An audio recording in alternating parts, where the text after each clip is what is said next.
Hey everybody, it's Jeff here. CS160.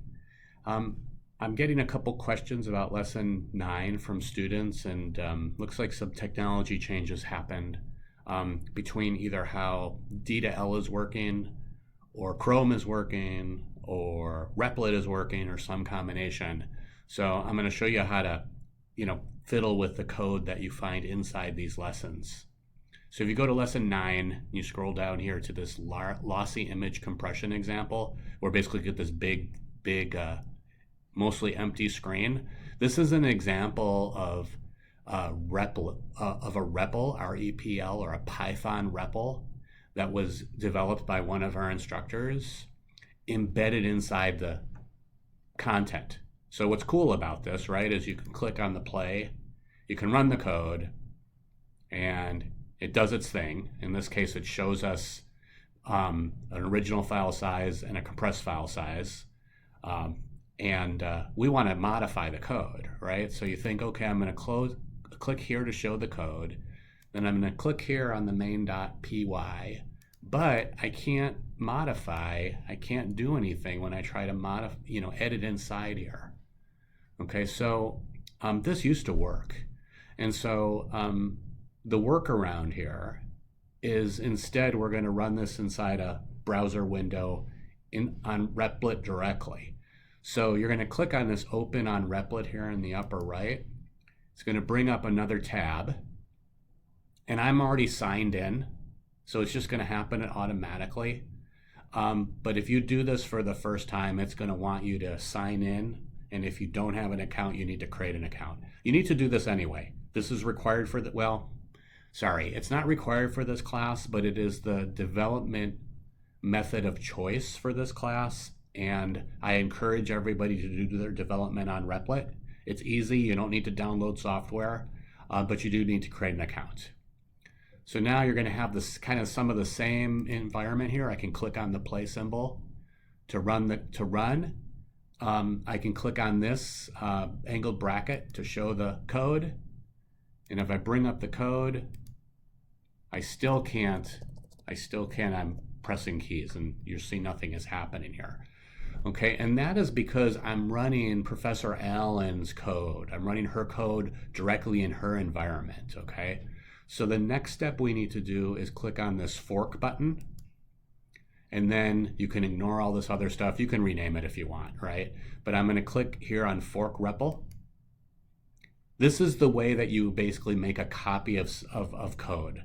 Fork is the Unix operating system's fancy word for duplicating something. So now this is my Replit code. Okay, so now I can go ahead and